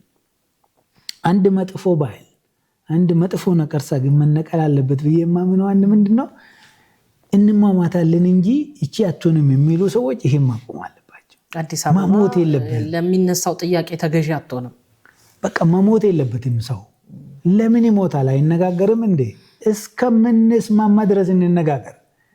ምን ችግር አለው? ይሄን ባህል እናምጣ። አዲስ ባህል ነው፣ ጥሩ ባህል ነው። ይሄንን እናምጣ እንጂ እኔ ሞታለሁ እንጂ ይሄ ይሁን ብሎ ውይይት መምጣት ትክክል አይደለም። ሊዲያ አሁን ይሄን በደንብ እያየው ነው። እኔ ባይዘው ከተወያዮችም አያለሁ። እሞታለሁ እንሞታለን እንጂ ይሄኛው አይሆንም ብሎ የሚወያይ ሰው ውይይት አይደለም የመጣው። ይሄ ጠመንጃ ይዞ ነው መምጣት ያለበት። መሞቻ መንገዱ ቀላሉ እሱ ነው። ውይይት ላይ ቁጭ ብለን ሞት መመኘት፣ ለሞት የሚያደርሰን ውሳኔ መውሰድ ትክክል አይደለም። ከተነጋገርን መስማማት እንችላለን። እንኳን የፌዴራል መንግስት ዋና መቀመጫ አስተዳደር ላይ አይደለም፣ በጣም ብዙ ነገር ላይ መስማማት እንችላለን። ግን ሁሌ ስንነጋገር እኛ ሁሉንም አግኝተን ሌላ ቡድን ዜሮ ያገኝ ብሎ መምጣት ትክክል አይደለም። የውይይት መርህ ሰጥቶ መቀበል ነው። የሆነ ነገር ለማግኘት የሆነ ነገር መስጠት የግድ ነው። የሆነ አካል ሁሌ ሰጥቶ የሆነ አካል ሁሌ ተቀብሎ ሰላም አይኖርም። ሰላም የተረጋጋ ወደፊቱ ከዚህ የተሻለ የሚሆን ነገር ለመገንባት ሁሌ ለመወያየት፣ ለመነጋገር፣ ለሰጥቶ መቀበል መዘጋጀት አለበት። ይሄ ደግሞ በግለሰብ ደረጃ ልንላበሰው የሚገባ እሴት መሆን አለበት እና ሁሌ ሞትን ተመኝቶ ውይይት ማሳካት አይቻልም እና ሰው ከዚህ መውጣት አለበት። ትንሽ ማለስለስ፣ ተነጋግሬ አሳምነዋለሁ፣ መረጃ አምጥቼ አሳምነዋለሁ፣ እውነት አለኝ አሳምነዋለሁ ብሎ ማመን፣ በራሱ ማመን። ከዛ ደግሞ ሌሎችም የኔን ሀሳብ ይቀበላሉ ይሰሙኛሉ ብሎ መተማመን ያስፈልጋል። መተማመን የሚፈጠረው በዛ መንገድ ስለሆነ ማለት ነው እና መገንባትም የተፈለገው ደግሞ ይሄ ነው። እርስዎ በጻፉት ጽሁፍ ላይ ስለ አዲስ አበባ ጉዳይ የሚነሱትን ሀሳቦች አንስተውታል። ከ30 ዓመት በፊት በህገ መንግስቱ የተደነገገውን ይሄ የኦሮሚያ ልዩ ጥቅምን በተግባር እስካሁን አልተተገበረም የሚል ሀሳብ እንዳለም ያነሳሉ እና መደምደሚያ አልሰጡትም ጽሁፎ ላይ መደምደማ አልሰጡም። ግልጽ ያለ ነገር አላስቀመጡበትም። ጥያቄ ነው ያቀረብኩት። ምንድን ነው ያው እኔ በኦሮሞ ትግል ውስጥ በዚህ ጉዳይ ላይ በጣም ብዙ ጊዜ ነው አስተያየት ስሰጥ የነበርኩት። ግልጽ የሆነው አቋም አውቃለሁ ምን እንደሆነ፣ ህዝቡ ምንድን ነው የሚጠይቀው የሚለውን አውቃለሁ። የክልሉ መንግስትም የሚጠይቀውን አውቃለሁ። አሁን ታሪክ ያነሳሉ ሰዎች። ለዚህ እኔ የታሪክ ጥያቄ የለብኝም። ምንም የማነሳው የታሪክ ጥያቄ የለም። የኦሮሚያ እምብርት ነች ምናምን፣ እኔ እንደዚህ አይነት ጥያቄ የለብኝም። ፋክት ነው እሱ። ማንም ለክርክር ያቀረበው ነገር አይደለም። የኦሮሚያ ዋና ከተማ ነች፣ የስ እሱ ላይም ጥያቄ የለኝም። በእሱ ይስማማሉ? እኔ እስማማለሁ ባለው ፋክት። አዲስ አበባ እዚህ ያለች ህዝብ አለበት። ይሄንን ሪያሊቲዋን አክሰፕት አደርጋለሁ። የኔ ጥያቄ አንድና አንድ ብቻ ነው። የአዲስ አበባ መስተዳድር ነው ጥያቄ። መስተዳድሩ ነው የለሚኩራ ምናምንም አይደለም። ማዘጋጃ ቤቱ ተጠሪነቱ ለፌዴራል መንግስት ነው። ይሄ አካሄድ ከኢትዮጵያ ነባራዊ ሁኔታ፣ ከኢትዮጵያ የፌዴሬሽን አወቃቀር፣ ከኦሮሚያ ክልል ነባራዊ ሁኔታ ጋር አይሄድም። አዲስ አበባ ያላትን ሁሉ ነገር ይዛ ተጠሪነቱ ለኦሮሚያ መንግስት ቢሆን ጥያቄ አይኖርም ነው። እርሶ እንደዛ እንዲሆን ነው? እንደዛ ነው ማምነው። እንደዛ ተጠሪነቷ ለኦሮሚያ መንግስት ቢሆን ይሄ ጥያቄ በሙሉ ይዘረወያ። እንዴት ነው ታዲያ የሁሉም ብሔር ብሔረሰብ ናት ያሉት? ምን ችግር አለ? የሁሉም ብሔር ብሔረሰብ ናቸው። እሺ፣ እንዴት ማስታረቅ? ምኑንም አይቀይርም እኮ ይሄ። እሺ፣ የአዲስ አበባ ነባራዊ ሁኔታ አይቀይርም። የፌዴራል መንግስቱ ተጠሪ መሆኗስ ምንድን ነው ችግሩ? አሁን የፌዴራል መንግስቱ ተጠሪ መሆኗ ነው ጥያቄ። የኦሮሚያ መንግስት ጥያቄ፣ የኦሮሚያ ህዝብ ጥያቄ። ለምንድነው ኦሮሚያ ከኛ ክልሉ የኦሮሚያ ክልል የሚባለው ወጥ መሬት ነው አይደለ? አዲስ አበባ ደግሞ ወጥ መሬት ላይ መሀል ላይ ነች። ያቺን መሬት ከውስጥ ቆርጦ ነው የወሰደው ፌዴራል መንግስቱ። ልክ ድሬዳዋም አሁን እየተባለ ያለው የኦሮሞ ህዝብ ወይም የኦሮሚያ መንግስት እያለ ያለው ይሄ ሪያሊቲ ቀየር የሁሉም አትሁን ሁሉም ህዝብ አይኑርባት አይደለም። የፌዴራል መንግስቱም ዋና ከተማ አትሁን አይደለም። እንዳለ ሆና የፌዴራል መንግስቱም ሆና የብሔር ብሔረሰቦችም የሁሉም ከተማ መሆኗ እንዳለ ሆኖ ተጠብቆ ተጠሪነቷ ግን ለኦሮሚያ መንግስት መሆን አለበት። ሶስተኛ የፌዴራል መንግስት ከተማ ምርጫ ሞዴል ማለት ነው። 3 አይነት ሞዴል ነው ያለው ብዬሻለሁ አይደለ? አንዱ ፌዴራል ዲስትሪክት የሚባለው እንደ ዲሲ አይነት ነው። ሁለተኛው ሲቲ ስቴት የሚባለው እንደ በርሊን እንደ ቬና አይነት ነው። ሶስተኛው ደግሞ እንደ ካናዳ በክልል መንግስት ስር የምትተዳደር ከተማ የፌዴራል መንግስቱ ዋና ከተማ እንድትሆን ማለት ነው። ስለዚህ የኦሮሞ ህዝብ እየጠየቀ ያለው ኤቭሪቲንግ እንዳለ ሆኖ የፌዴራል መንግስቱ ሲጀመር የፌዴሬሽኑ ያው የብሔር ማንነት አይደለ ያለው። የፌዴራል መንግስቱ ደግሞ የብሔር ማንነት ስለሌለው የክልል ከተማ ላይ ይቀመጥ ነው። ይሄ ሎጂካል ጥያቄ ነው። ምንም ችግር የለበትም። ለምንድን ነው ግን አሁን እየተጠየቀ ያለው? አይደለም ነባር ነው አሁን አይደለም የተጠየቀው። ይሄ ባይዘ ፍሮም ዴይ ዋን ነው። አዲስ አበባ እንደ መሬት ታሪክ አላት አይደለ? ታሪክ ሲባል አሁን ለምሳሌ አንዳንድ ጊዜ ይሄ እኮ በ13ኛ ክፍለ ዘመን እንትና ስር ነበረች፣ በመጀመሪያ ክፍለ ዘመን ደግሞ የአክሱም ነበረች የሚል ታሪክ ሊመጣ ይችላል። እኔ እሱን ብዙም አልከራከርም። ለምን አዲስ አበባ ስንት ነው እድሜያው? አዲስ አበባ አናቅም ማለት መሬቱ ለስንት ዘመን እንደኖረ እናውቃለን? አናቅም። ያው በቁጥር የሚገለጽ አለ። ይሄ አይደለም ከተማ ከሆነች በኋላ ነው። ከዛ በፊት ስንት ዓመት ኖረች አዲስ አበባ? መሬቷ ምን እንደሚኖርበት ሁሉ አናቅም አይደለ? የሆነ ጊዜ ውሃ ስር ልትሆን ትችላለች፣ የሆነ ጊዜ ደግሞ ጫካ ልትሆን ትችላለች፣ አራዊቱ የሚኖሩበት ልትሆን ትችላለች። ረዥም ታሪክ አላት ማለት ነው። እኛ ግን ከምናውቀው ታሪክ ተነስተን ለምሳሌ አዲስ አበባ የምትባለው ከተማ የተቆረቆረችው በ1886 ነው በፈረንጆች። ስትቆረቆር ማን ነበረ እዛ ቦታ? ህዝቦች ነበሩ አይደል? ነባር ነዋሪ ነበረው። የተጻፈ ታሪክ አለ። ማን ነበር የሚኖርበት ተብሎ ተጽፎ አነበቡት እንዴ? በደንብ ይሄማ በኢትዮጵያ ታሪክ አይ ቲንክ እንደ አዲስ አበባም የተጻፈ ታሪክ ያለው መሬት አለ ብዬ አልገምትም። ለምሳሌ የገላን ኦሮሞዎች እምብርት ነበረች። አሁን ኤካ የሚባለው ኤካ እኮ ጎሳ ነው፣ የኦሮሞ ጎሳ ነው። ገላን የሚባል ህዝብ ነበረበት። ይሄንን ህሩይ ገብረስላሴ የኢትዮጵያ ውጭ ጉዳይ ሚኒስተር ነበሩ ኃይለስላሴ ጊዜ። ባይ ዘ ዌይ እኔ የቤተክርስቲያን ሰው እንደሆኑ ነው የሰማሁት። በጣም ብዙ ነገር ጽሁፉን በጣም ነው የምወደው እኔ ፐርሰናሊ። ስለ ጎበናም አሁን ለምሳሌ እኔ አይኔን የከፈቱት እሳቸው ናቸው። በጣም ብዙ ነገር ጥርት ባለ በእውነት ላይ የተመሰረተ ይመስለኛል። በቃ እኔ እንደዛ ነው የማምነው። አሁን ለምሳሌ ስለ ፊንፊኔ አይ ዶንት ቲንክ እንደዛ በጣም ክሽን አድርጎ የጻፈ ሰው ያለ አይመስለኝም። አፄ ምኒልክ በ1886 ከተማዋን ቢቆረቁሩም አያታቸው ኃይለስላሴ ናቸው ግን መጥተው መጀመሪያ ድንኳን የተከሉበት። ተክሎ እዚህ የልጅ ልጆቼ ከተማ ይሰራሉ፣ ቤተመንግስት ይሰራሉ እንዳለ ይጽፋል። በዛ ጊዜ ስሟ ፍንፍኔ ነበረ ይላል ሄሩይ። ያቺ ቦታ ባይዘው ፍንፍኔ የምትለዋ ሁሉንም ከተማ አይደለም፣ እቺ ፍልውሃ አካባቢ ነች። ፍንፍኔ ይሄ የሚፈልቀው ውሃ ማለት ነው። እና ሌሎችም ሞደርን ታሪክ ጸሐፊዎች ስለ አዲስ አበባ ደንብ ጽፏል ማለት ነው። በ1886 ተቆርቁራ በ1889 ከተማ ሆነች። ዋና ከተማም ብትሆን በአፄ ኃይለሥላሴ ዘመንም ዋና ከተማ፣ በደርግ ጊዜም የሸዋ ክፍለ ሀገር ዋና ከተማ እስከ 1995 ድረስ ብሔር ብሔረሰቦች መጥቶ ቢሰፍሩባትም መፈናቀሉ ቢኖርም አዲስ አበባ ከሸዋ ክፍለ ሀገር ግን ተለይታ አታውቅም። መስተዳድሯ የተሳሰረ ነው። የአካባቢው የኦሮሞ ህዝብና ከተማዋ ምንም ከተማዋ ብዛነቱ እየጨመረ ከሌሎች ቦታ እየመጡ እየሰፈሩ የከተማ ኔቸር ነው።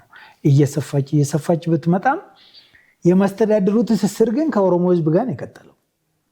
በ1995 ነው ለመጀመሪያ ጊዜ ህገ መንግስቱ አዲስ አበባን ከኦሮሞ ህዝብ ነጠለው። ጥያቄው ይሄ ነው። ግን የኦሮሚያ መንግስት ያው መቀመጫ አዲስ አበባ ናት አሁን ነች። እሱ አሁን አንዱ ፋክት እሱ ነው። ስለዚህ ምንድነው የኦሮሚያ መንግስት እያለ ያለው ወይም እኔ የኦሮሚያ መንግስት ጥያቄ የምረዳው እንደዚህ ነው። የስ መሬቱ በታሪክ የኦሮሞ ነው፣ የኦሮሞ ህዝብ ነው። የኦሮሞ ህዝብ ኖሮበታል። ከዛ በፊት እንዳልኩሽ ውሃን ሊኖርበት ይችላል፣ አራዊት ሊኖርበት ይችላል፣ ሌላ ብሔርም ሊኖርበት ይችላል። እሱን ዲናይ አላረግም። ግን ሞደርን ኢትዮጵያን ሂስትሪ ውስጥ ግን እስከምናውቀው ድረስ የኦሮሞ ያውም የኔ ጎሳ የቱለማ ጎሳ የነበረበት ገላን፣ የኤካ፣ ጉለሌ የነበረበት መሬት ነው። ይሄ ሂስትሪ ነው፣ ታሪክ ነው። ታሪኩን መረዳት መቻል አለብን። የደረሰውን ግፍ መረዳት መቻል አለብን። በሽግግር ፍትህ ያንን ግፍ በዚህ ሀገራዊ ምክክር ለዛ ማስታወሻ ማድረግ አለብን። ግን ያ ታሪክ ሁሉ ነገር ነው ማለት አይደለም። ከዛ በኋላ የመጡ ለውጦች አሉ አይደለ? የመጣ ህዝብ አለ፣ ከሌላ ቦታ መጥቶ እዚህ የገባ አለ፣ ከተማዬ ብሎ ቤት የሰራበት አለ፣ ከተማዋ እንድታድግ የራሱን አሻራ ያበረከተ ህዝብ አለ። እሱ ሁሉ አብሮ መረዳት አለብን፣ ማስተናገድ መቻል አለብን። ባለችበት ብትቀጥል አዲስ አበባ ግን ለኦሮሞ ህዝብም ወይም ደግሞ ለኦሮሚያ አጠቃላይ አስተዳደርም ምን ጉድለት ያመጣል? ባለችበት ብትቀጥል የሚለው የፌዴራል መንግስት ተጠሪ ሆና ማለት ነው። እንግዲህ አሁን የኦሮሞ ህዝብ እየጠየቀ ያለው ምንድን ነው? ታሪካዊ ትስስሩን ከግንዛቤ ያስገቡ። አሁን ሀገር ግንባታ ማለት ምን ማለት ብለናል? ያለፈውን ታሪክ መረዳት፣ እውቅና መስጠት ያለብንን እውቅና መስጠት፣ ይዘን መቀጠል ያለብንን ማስቀጠል፣ መርሳት ያለብንን መርሳት አይደለ ያልነው። የኦሮሞ ህዝብ ላይ ሲደርሳ ይሄ መረሳት የለበትም አይደለ? አዲስ አበባ በታሪክ የኦሮሞ መሬት፣ የኦሮሞ ጎሳዎች ስም መጠሪያ ይዛ ያለች ከተማ ነች። ስጡኝ በሙሉ ልውሰድ እናንተ ሄዱልኝ እኮ አይደለም። አሁንም እንዳለ ይህንን ታሪክ ተረዱልኝ፣ ከማንነቴ ጋር የነበራትን ትስስር ተረዱልኝ፣ ዋና ከተማ ከተማዬ መሆኗንም ተረዱልኝ፣ እምብርቴ መሆኗን ተረዱልኝ። ቆርጣችሁ ከክልሌ ውስጥ አታውጡ ነው። ይሄ ፌር ጥያቄ ነው ለኔ። ይሄንን አይ አናረግም እምብርትን ቆርጠን እናወጣለን የሚለው የኦሮሞን ህዝብ እንደዚህ የሚልም አካል አለ ብዬ አልገምትም። ብልም ትክክል አይደለም። በምንም መሬት መጀመሪያ ያልኩት እንሞታታለን እንጂ የሚለው ነገር ያመጣል እንጂ የሚቀር አይደለም። ስለዚህ ይሄ ፌር ጥያቄ መሆኑን መረዳት ነው መጀመሪያ። ዋናው ነገር ይሄ ጥያቄ ሌጂቲሜት ነው ወይስ አይደለም የሚል ነው። መልሱን እንመጣበታለን። እንግዲህ ህጋዊ ነው ወይስ አይደለም የሚለውን ለመወሰን አንደኛ ታሪኩን መረዳት ያስፈልጋል። የደረሰውንም ግፍ አብሮ መረዳት ያስፈልጋል። ከማንነት ጋር ያለውንም ትስስር መረዳት ያስፈልጋል። ይህን ስልሽ ምን ማለት ነው መሰለሽ ሊዱ? ለምሳሌ 22 አካባቢ ያው የኤካ ኦሮሞዎች መሬት ነው የሚባለው። ኤካ ነው ክፍለ ከተማው ራሱ ስሙ። አሁን ከዛ የሆነ ሰው አንድ ወንድማችን ከራያ መጥቶ ደብረዳሞ የሚል ህንፃ ሰራበት። ሆቴል ደብረዳሞ ነው ስሙ። ምንም ችግር የለም። የኤካዎች መሬት ላይ ደብረዳሞ የሚል ህንፃ ቢሰራ ሁለት ማንነቶች ተደራርበዋል ማለት ነው። ሁለቱ ማንነቶች መደራረባቸው ምንም ችግር የለበትም። ችግር የሚሆነው ምንድን ነው? ሁለቱን ማስተዳደር ካልቻልን ነው። ደብረዳሞ መጥቶ ኤካን የሚሰርዘው ከሆነ ወይም ደግሞ ኤካ ደብረዳሞ እዚህ መሆን አትችልም የሚል ከሆነ ነው ችግር የሚሆነው። ግን ደግሞ አብሮ የሚመጣም ነገር አለ። አሁን ለምሳሌ ኦኬ ይሄ ሌላ ቦታ መጥቶ እዚህ ሲያርፍ ምን ማድረግ አለበት? በማስተዳደር ኦኬ ታክሲ ክፈል ለስሙ። እንደዚህ አይነት አሬንጅመንቶች አሉ ሌሎች ሀገሮች። ግብር ልዩ ጥቅም። አሁን ለምሳሌ እኔ እንደዛ ነው የምረዳው። አሁን ለምሳሌ ልዩ ጥቅም ምናምን ከማወሳሰብ ይሄ ከተማ ታሪካዊ ዳራ አለው፣ የማንነት ችግር አድርሷል፣ የኦሮሞ ህዝብ ከዚህ ማግኘት የሚገባው ነገር ምንድነው የሚለው ላይ መወያየት ነው። አዲስ አበባ ደግሞ ምንድነች እንጂ መጀመሪያ እንዳነሳሽው መጥፎ ነገር ብቻ አይደለችም። አዲስ አበባ ብሌሲንግም ነች ለዚህ አካባቢ። እኔ አሁን ዋና ከተማ ይሂድ ምናምን ሲባል አንዳንዴ እኔ ዋና ከተማ ብችል እኔ አካባቢ እንዲሆን ነው ፈልገው። እኔ የተወለድኩበት አካባቢ የኢትዮጵያ ዋና ከተማ ቢሆን ደስ ይለኛል። ለምን? ጥቅም ይዘው ይመጣል። ልማቱ ይለማል፣ መሬቱ ዋጋው ይጨምራል፣ ገበያው ይመጣል፣ ቴክኖሎጂ ይመጣል፣ ሰው ይመጣል፣ እውቀት ይመጣል። በጣም ብዙ ነገር ነው የሚያመጣው ዋና ከተማ። ስለዚህ መጥፎ ነገር ብቻ አይደለም። በእርግጥ በታሪኩ ለኦሮሞ ህዝብ አዲስ አበባን እንደ ከርስ ማየት ይቻላል። እርግማን ነች ማለት ይቻላል። የተፈናቀለውን የጉልልን ህዝብ የጠፋውን ጎሳ ሲታይ እርግማን ብቻ አድርጎ ማየት ይቻላል። ግን ያ ስለተፈጠረ ብቻ ሁሌ እንደዛ ነው ማለት አይደለም። እርግማን የነበረውን ወደ ደግሞ ጥሩ ተስፋ መቀየር ይቻላል። ስለዚህ ያለፈውን ታሪክ ያለፈውን ኢንጀስቲስ የተፈጠረውን ችግር አብሮ ተረድቶ የህዝቡን ጥያቄ በጥሩ በቅን ጆሮ ማዳመጥ ነው። ማዳመጥ ብቻ እኮ በቂ ሊሆን ይችላል። በጥሩ ሁኔታ መረዳት ብቻ በቂ ሊሆን ይችላል። እዚህ ላይ ቆሞ ማንነት ላይ ቆሞ ታሪክ ላይ ቆሞ የኦሮሞ ህዝብ የሚለው ምንድነው? ማስተዳደሩ ከኛ ክልል ውጪ መሆን የለበትም። ለምንድን ነው የሚሆነው? ዋይ ኦንሊ እዚህ ብቻ የሚሆነው? ምክንያቱም እያንዳንዱ ሌላ ክልል የራሱን ከተማ ያስተዳድራል። ከእምብርቱ ተቆርጦ የተወሰደ መሬት የለም። የኦሮሚያ ክልል የሚባለው ደግሞ ወጥ መሬት ነው። አንድ ጥሩ ማሳያ አማራ ክልል ውስጥ የከሚሴ ብሔረሰብ የሚባል አለ አይደለ? የኦሮሞ ህዝብ ነው የሚኖርበት፣ የኦሮሞ ማህበረሰብ ነው። ግን ተጠሪነቱ ለፌዴራል መንግስት አይደለም፣ በክልል ውስጥ ስላለ በክልል ውስጥ ነው የሆነው። እኔ አዲስ አበባ ህዝቡ ሌላ ብሔር እንኳ ሙሉ በሙሉ ሌላ ብሔር እንኳ ቢሆን ማለት ነው መሬቱ ለምሳሌ አዲስ አበባ በሙሉ ጉራጌ ቢሆን ጉራጌ በአዲስ አበባ ላይ ራሱን በራሱ የማስተዳደር መብት ተሰጥቶት ተጠሪነቱ ግን ለኦሮሚያ ክልል ነው። ስለዚህ መሬቱ ነው መሬቱ ታሪኩ ነው። መሬቱማ ያንቺ ነው። አሁን አንቺ ቤትሽ ካርታ አለሽ አይደለ? ማን ይወስድብሻል? ታሪኩን የገነባው ያሉት አሁን ሌላ ብሔር ይሁን ከሱርማም የመጣ ይሁን አዲስ አበባን ሙሉ የገነባው እና አብሮ የኖረው ያደገው ሙሉ አንድ ወጥ ብሔር ምክር ቤቱን በሙሉ የተያዘ ነው። ያ ብሔር ለኦሮሞ ህዝብም ለኦሮሚያ መንግስትም ተጠሪነቱ ለኦሮሚያ ክልል ነው የሚሆነው። እንዴት ሆኖ ማለት ይሄው ጥሩ ማሳያ አለን እኮ 30 ዓመት ኤግዛምፕል። በአማራ ክልል የከሚሴ ብሔረሰብ አለ አይደለ? ተጠሪነቱ ለአማራ ክልል። ስለዚህ ብሔረሰቡ ነው ተጠሪ የሚሆነው። ተጠሪ ማስተዳደሩ ነው። ብሔረሰቡማ ራሱን በራሱ ያስተዳድራል። ይሄ ባይዘው ራሱን በራሱ ማስተዳደር አለበት። ኦሮሚያ ውስጥም እኮ እያንዳንዱ ቀበሌ ራሱን በራሱ ያስተዳድራል። ምንም ችግር የለበትም። ተጠሪነቱ ግን ለክልሉ ነው። ባለችበት ብትቀጥል ችግሩ ምንድን ነው? ባለችበት ብትቀጥል አንደኛ የኦሮሚያን ክልል የክልል ወጥነት ያወጣል። ማስተዳደሩን ከመሃል እምብርት ነው ይለዋል ኦሮሞ ብዬሻለሁ። አዲስ አበባ እምብርቱን ቆርጦ መውሰድ ማለት ነው። ሲምቦሊካሊ ትክክል አይደለም። ቢሆንም ደግሞ እሺ አሁን እኮ ይሄንን እኔ የምለው ነው የሚሆነው እያልኩሽ አይደለም። አንዱ መከራከሪያ ግን ይሄ ነው። መከራከሪያውን እየቀረበ ነው። በጣም አየሩንም ይዞታል። ለምሳሌ ስለ አዲስ አበባ ጉዳይ ስናወራ የኔ ግልጽ እንደሆነ የምፈልገው እኔ የማወራው ስለ አንቀጽ 49 ብቻ ነው የማወራው።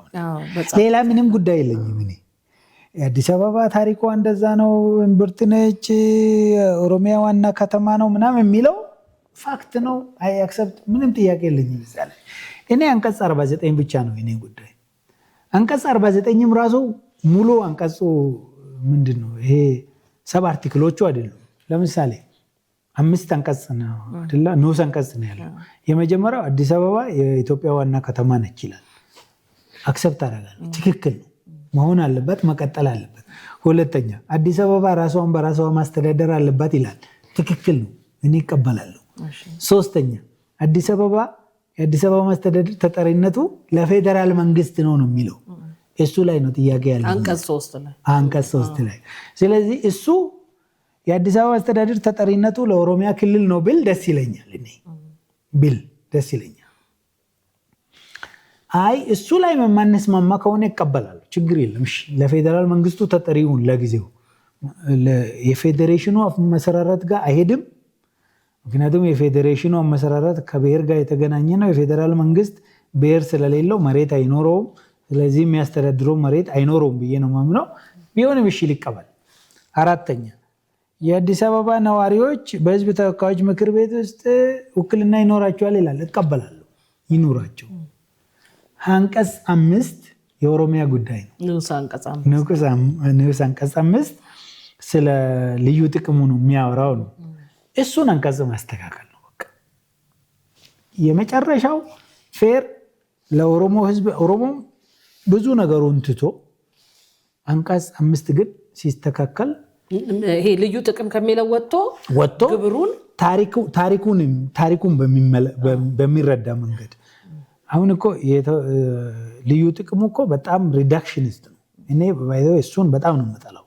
ምን ማለት ነው ልዩ ጥቅም ማለት ለምንድን ነው ለኦሮሞ ልዩ ጥቅም የሚሰጠው? ጠይቋል ወይ ህዝቡ? አዲስ አበባ ከኦሮሚያ የምትጠቀማቸው ነገሮች ስለ ውሃው፣ ይሄ ትክክል አይደለም። ጽንሰ ሀሳብ ደረጃ የኦሮሞ ህዝብ ያንን ሁሉ ታሪክ መተው ከወሰነ፣ የመሀል መሬቱን ቆርጦ ለመስጠት ከወሰነ ውሃና አየርና ማገዶ ለመስጠት ችግር የለበትም። ለዛ ስፔሻል ኢንተረስት አይጠይቅም። ስለዚህ አንቀጹ መቀበል ካለበት ታሪካዊ ትስስሩን መቀበል መቻል አለበት። የማንነት ጉዳይም መቀበል መቻል አለበት። የኦሮሚያ ዋና ከተማ መሆኗ መቀበል መቻል አለበት። የጋራ መስተዳድር መቀበል መቻል አለበት። ድንበር አካባቢ የጥቅማ ጥቅም ጉዳይ ደግሞ እንዳልኩሽ ብሌሲንግ ነው። አዲስ አበባ የኦሮሞም ከማርኬቱ የሚጠቀመው ትልቅ ነገር ነው። አዲስ አበባ ደግሞ ከምንም ነገር በላይ ትልቅ ኢኮኖሚ ነች፣ ትልቅ ግብር ነች፣ የስበት ማዕከል ናት። ትልቅ ግብር። ከዛ ላይ ደግሞ የኦሮሞ ህዝብ በሚመጥነው መንገድ 1% ቢሆን በሚመጥነው መንገድ ተጠቃሚ እንዲሆን ማድረግ ነው። ስለዚህ ሁለት ኦፕሽን ነው አዲስ አበባ ላይ የማቀርበው። አንደኛው ሌሎች ከተስማሙ ከተቀበሉ መስማማት ከቻልን ተነጋግረን መስተዳድሩን አዲስ አበባ ኦሮሚያ ስር ማድረግ ነው። አለቀ። ኤቭሪቲንግ ዊል ቢ ኮንስታንት። የኢትዮጵያ ዋና ከተማ ትሆናለች። የብሔር ብሔረሰቦች ማዕከል ትሆናለች። የሁሉም ኢትዮጵያዊ ከተማ ሆና ትቀጥላለች። የፌዴራል መንግስት ምንድነው የህዝብ ተወካዮች ምክር ቤት ውስጥ ግን የራሷ ውክልና አይኖራትም። ምክንያቱም የኦሮሚያ አካል ስለሆነች በኦሮሚያ ነው የሚኖራት። ሌሎቹ በሙሉ እንዳለ መስተዳድሯ ራሷን በራሷ እያስተዳደረች ትቀጥላለች። የፌዴራል መንግስቱ ዋና ከተማ ትሆናለች። የአፍሪካ ዩኒየን መቀመጫ ትሆናለች። ኤቭሪቲንግ ኮንስታንት ይሆናል። እሱም ማይሆን ከሆነ ኦፕሽን 2 አንቀጽ 5 ላይ የኦሮሞን ታሪካዊ ባለቤትነት፣ ታሪካዊ ትስስር፣ የማንነት ትስስር፣ የኦሮሚያ ዋና ከተማ መሆኗ፣ የጋራ መስተዳድርና ተጠቃሚ መሆኗ፣ ከግብር ከምናምን መጠቀም መሆኗ በደንብ ይህንን መረዳት፣ ሰው ሁሉም መረዳት፣ በቅን አእምሮ መረዳት። እንደዚህ ከሆነ እንትና ሊጠቀም ይችላል ሳይሆን ፌር ነው ወይስ አይደለም በሚል ማለት ነው። አሁን አንዳንዱ የሚከራከረው እኮ ይሄ ባይሆን እሱ ምን ያገኛል? ምንም ማለት ነው። ለምንድን ነው ተቃውሞ የበዛበት ብሎ ያስባሉ ዶክተር? ባይታይ ይሄ ነገር የአዲስ አበባ ጉዳይ አይደለም። አሁን ለምሳሌ አንቺ የአዲስ አበባ ተወላጅ እዚህ ላይ አስተያየት ሰጥተሻል። አንቺ ማን ነው እየሰጠ ያለው?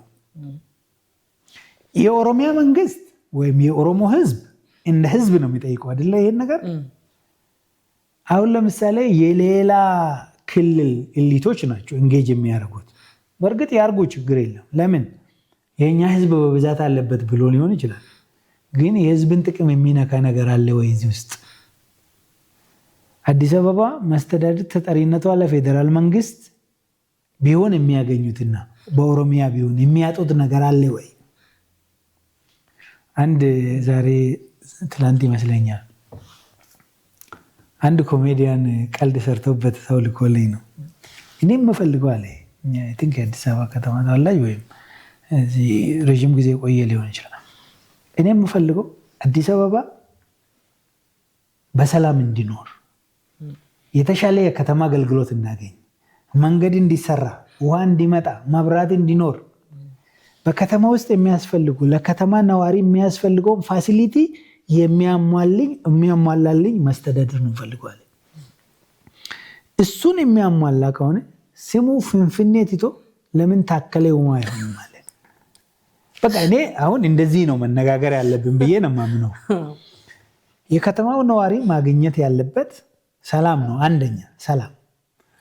ከተማ ደግሞ ሲኖር አሁን ለምሳሌ የፔንሲልቬኒያንም ፊላዴልፊያንም ኤግዛምፕል ያነሳሁት ለዛ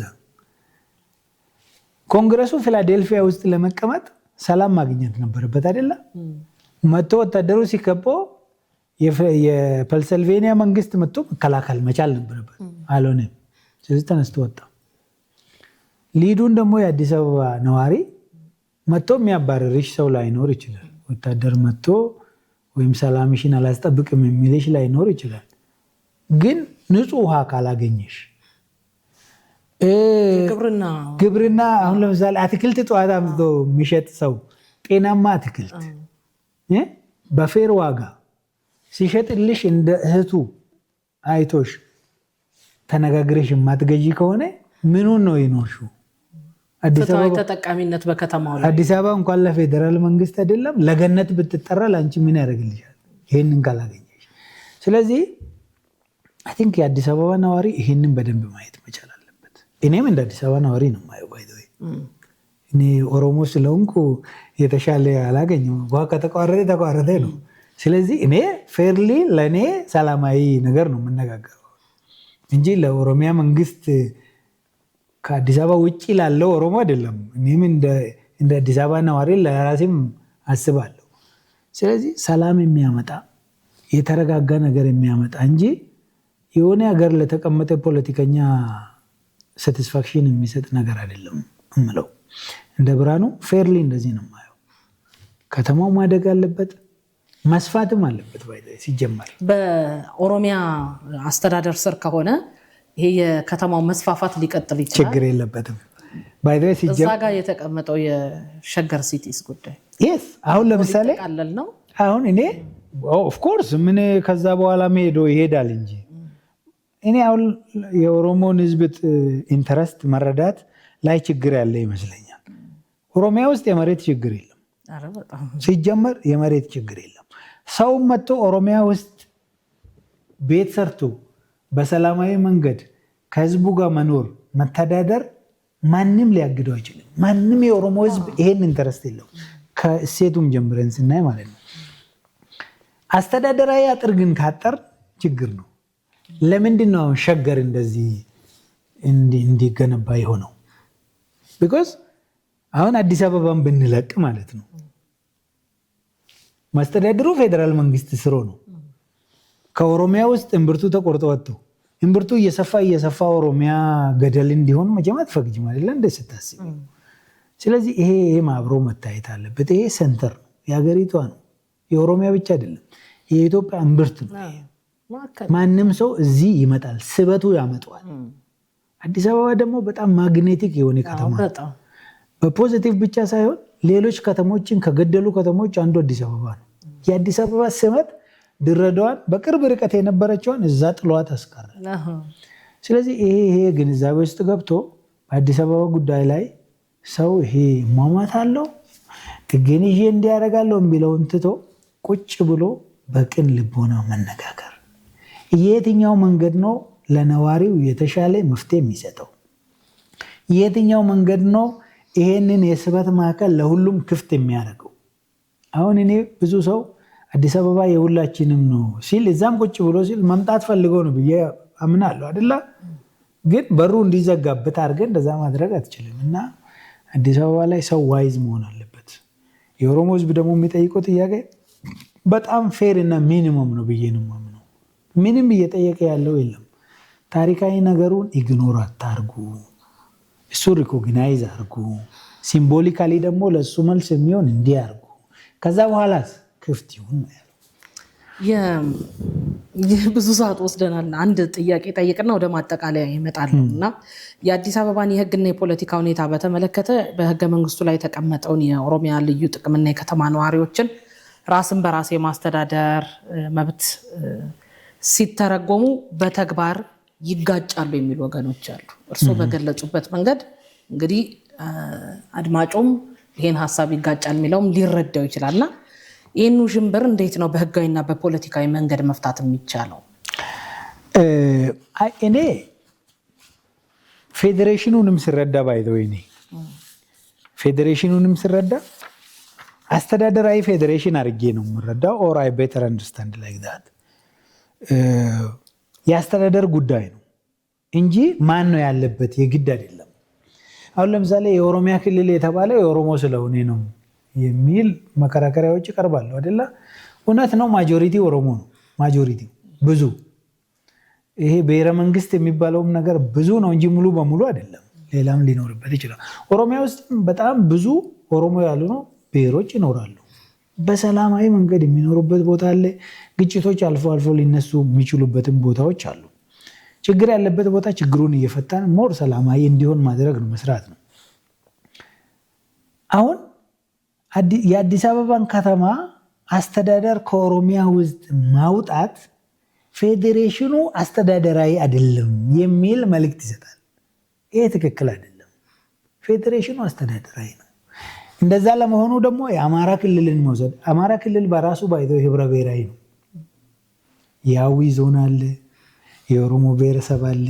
ተቆርጦ አልወጡም። እዛው የክልሉ ተጠሪ ሆነው ግን ራሳቸውን በራሳቸው ከነማንነታቸው ያስተዳድራሉ። የአዲስ አበባ ሆሞጂኒየስ ነው፣ የከተማ ኔቸር ነው ያለው አይደለ?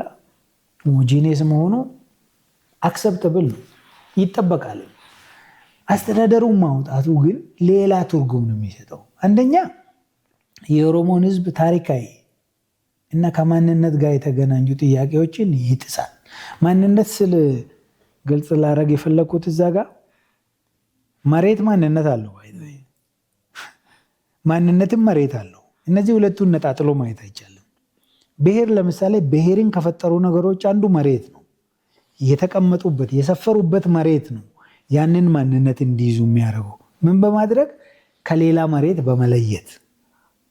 አሁን ለምሳሌ ተራራ ቢለየው እዚህ ያለው ህዝብና እዛ ያለው ህዝብ ስለማይገናኝ የተለያዩ ይሆናሉ።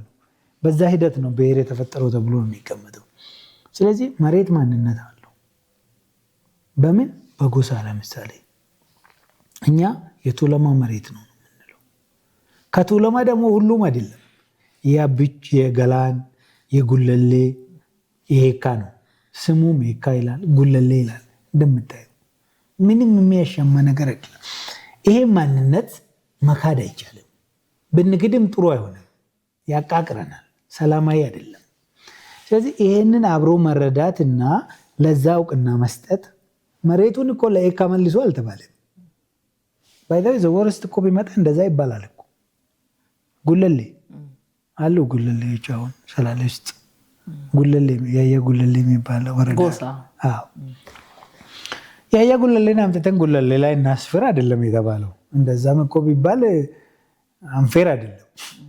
ግን አሁን እንደዛ አይደለም የተባለው። የተባለው ምንድነው? ይኸውላችሁ እንደዛ ነው ታሪኩ፣ ማንነቱ። ስለዚህ ለዚህ ሪኮግኒሽን እንዳለ ያለበት ህዝብ ካርታ ያለው የቤት ካርታ ያለው መሬት ያለው ህዝብ እንዳለ ሆኖ ተጠሪነቱ ግን መስተዳድሩ ለኦሮሚያ ክልል ይሁን ቢባል እንደው እንጠፋፋለን እንማማታለን የሚያስብል አይደለም። ፌር ጥያቄ ነው። እሱስ ባይሆን እንደው እንስማማ። ግን ደግሞ ሌሎች ታሪካዊ ነገሮችን በአንቀጽ ውስጥ ሪኮግናይዝ ማድረግ ዋና ከተማው ማሻሻያ ውስጥ። አዎ ይሄ በጣም በጣም ፌር ዋይዝ ለሁላችንም የተሻለ ነገ የሚሰጠን ነገር ነው። ይሄንን የሚቃወሙ ደግሞ ከአዲስ አበባ ከኦሮሚያም ውጪ መሆኑ ከሀገርም ውጪ መሆኑ ደግሞ ይሄን ነገር እዚህ ቁጭ ብለን በር ዘግተን ተነጋግረን ማድረግ እንዳለብን አይ ቲንክ ጥሩ ማሳያ ነው የሚል እምነት አለኝ። ሊዱ እሺ ዶክተር በጣም አመሰግናለሁ። እንግዲህ ከዚህ በላይ ብንሄድ ግን አንድ የመጨረሻ ጥያቄ ከ5 ወይም ከ6 ዓመት በፊት በኢትዮጵያ የፖለቲካ ተስፋዎችና ፈተናዎች ላይ የነበሩት መደምደሚያዎች በአሁኑ ወቅት የተቀየሩበት አጋጣሚ አለ? እንደ ምሁር ሀሳብን በሂደት መከለስና ማሻሻልንስ እንዴት ያዩታል? የነበረኝ ተስፋ ብዙ የተቀየረ የለኝም፣ ግን መንገዱ ውስብስብ መሆኑ ግን ገብቶኛል። እኔ ያው እንደምታውቂው ረዥም ጊዜ በአካዳሚክ ዓለም ነው ያሳለፍኩት። ከዛ ደግሞ ውጭ ሀገር ነው የኖርኩት። ብዙ ሀገር ላይ የመኖር እድል ነበረኝ በስራ ምክንያት። ወደ ሀገሬ ስመጣ የለውጥ ጊዜ ነበረ። በጣም ሁሉም ሰው ዩፎሪያ ውስጥ ፖለቲካል ዩፎሪያ ውስጥ የነበረ ጊዜ ነበረ። በጣም በቃ ጥሩ ተስፋ የሰለቅንበት ጊዜ ነበረ። በዛው መንገድ ይሄዳል የሚልም ተስፋዎች የያዙ በጣም ብዙ ነበሩ። ግን የኢትዮጵያን ፖለቲካ ለሚረዳ የኢትዮጵያን የኢሊት የሊቃኑን ባህሪ የሚረዳ ሰው ግን በዛ ይሸወዳል ብዬ አልገምትም። መንገራገጮች ሊገጥሙ እንደሚችሉ አውቅ ነበር፣ ግን በዚህ ሌቭል ይሆናል ብዬ አልገመትኩም። ለምሳሌ ሰው ወደ ጫካ ይሄዳል ብዬ አልገመትኩም። እዚሁ ባይሆን እዚሁ ብዙ መጓተት ይኖራል ብዬ ነው እንጂ የገመትኩት በጠመንጃ ከ4 ኪሎ ወጥቼ ጫካ ሄጄ ተመልሼ 4 ኪሎ እመጣለሁ ብሎ የሚያስብ ሰው ለመገመት ይከብደኝ ነበር በወቅቱ። ደግሞ አንድ ወዳጄ 4 ኪሎ ቤተመንግስት ሰራ ነበረና አንድ ቀን አገኘሁት እንደመጣው አካባቢ። ከዛ አንተ ወዳጆች እኮ ወደ ጫካ ተመልሷል ለምን አትሄድም አልኩት። ዋይዝ ከሚባሉ ሰዎች አንዱ ነው። ብሬ እኔ ተመልሼ እዚህ ለመምጣት ለምን እዛ ሄዳለሁ እዚሁ አልጀምርም እንዳለ ሰው። እንደዛ አይነት ናይቭ የሆነ ፖለቲካ ይኖራል ብዬ አልገመትኩም። አንዳንዶች ደግሞ ልምድ ነበራቸው አይደል፣ ረጅም ዓመት ፖለቲካ ውስጥ። እኛም ከሩቅ ስናያቸው ሶፊስቲኬትድ ይመስሉኝ ነበር። እንደዛ አይነት ያደርጋሉ ማለት ያደርጋሉ ብዬ ለመገመት ብቻ አይደለም ተናግሬያለሁ። ባይታ አንድ ጊዜ ቪኦኤ ላይ ይህን አስተያየት ሰጥቻለሁ። እንደዚህ ካረጉ እንደዚህ ይሆናሉ በቃ ሁሉ ያ ሆኖ ማየቴ ብገምትም ግን ያስገርመኝ ነበረ። ግን አሁን የምንሄድባቸው መንገዶች ግን ደግሞ በጣም የግድ አስፈላጊ መንገዶች ነበሩ። ዛሬ ጠዋት ሌላ ሚዲያ ላይ ሰው ጥያቄ ሲጠይቀኝ ይሄ ሀገራዊ ምክክር አሁን ያስፈልጋል ወይ ጦርነቱ ሲያልቅ አይደለም እንዲህ መደረግ ያለበት የሚል ጥያቄ ተጠይቄ ነበረ። የመለስኩት መልስ ይሄ መደረግ የነበረበት እኮ የዛሬ 150 ዓመት ይሄ የማስፋፊያው ጦርነት ሲያልቅ ነበረ። ለ150 ዓመት ዘግይቶ ለ150 ዓመት ተጨማሪ ስብራቶችን አጠራቅሞ አሁን እንደምንም እየታተርን ከዛ ለመውጣት እየጣርን ነው። ቆየን ዘገየን ነው እንጂ የሚባለው ለምን አሁን ተደረገ የሚል ጤናማ አስተያየት ጤናማ ምልከታም አይደለም የሚል ነበር የሰጠሁትና this is the fact of the matter. I mean ችግር የለብንም። እኔም አሁን የመንግስት አካል ነኝ። ከመንግስት ጋር ነገሮችን አቅም በፈቀደልኝ ለማሳካት እጥራለሁ አይደለ። ስህተቶችን ልሰራ እችላለሁ። ከስህተት ነፃ የሆነ አካሄድ ላይኖር ይችላል። ግን ደግሞ ከዚህ ውጭ ምንም መንገድ የለም። ተነጋግረን ተወያይተን የተሻለ መንገድ አብረን ፎርጅ ከማድረግ ውጭ ከዚህ የተሻለ አገር አብረን ለመገንባት ከመስራት ውጭ እኔ ምንም መንገድ አይታየኝም። ሊዱ ማስቀረት የምንችላቸው ነገሮች አሉ። ለምሳሌ ጦርነቱን ማስቀረት ይቻል ነበር ብዬ አምናለሁ። ግን it happened። አሁንም ደግሞ እየተደረጉ ያሉ ግጭቶችን ማስቆም ይቻላል። እዛ ላይ መረባረብ ያስፈልጋል። ይሄም ማድረግ ያለበት አንድ አካል ብቻ አይደለም፣ መንግስት ብቻ አይደለም። ምክንያቱም መንግስት የፈጠረው አይደለም አይደለ። ይሄ የተጠራቀመ የችግር ውጤት ነው፣ ድምር ውጤት ነው። ነገሮችን ሲምፕሊፋይ አድርገን ለአንድ አካል ብቻ ስትመቀመጥም ትክክል አይደለም። ሆነስት መሆን አለብን። እውነተኛ ንግግር የሚያስፈልገው ነገሩን በእውነት ከመረዳት ነውና ሁሉም የሚጠበቅበትን ማድረግ ከቻለ ኢትዮጵያ ወደ ትክክለኛ መንገድ መመለስ ይቻላል ብዬ አምናለሁ። አንቺም ያው ምክክሩ ላይ የተሳተፍሽ እንደሆነ ሰምቻለሁ። በርቺ። የሚጠበቅብሽን ከተወጣሽ ሁሉም ዜጋ ያንን ማድረግ ከቻለ የጋራ ጠንካራ ሀገር መገንባት አሁንም እንችላለን ብዬ አምናለሁ። አመሰግናለሁ ዶክተር። ለሁለተኛ ጊዜ ነው የተገናኘ ነው። ዛሬ ሰፋ ያለ ጉዳይ አንስተናል።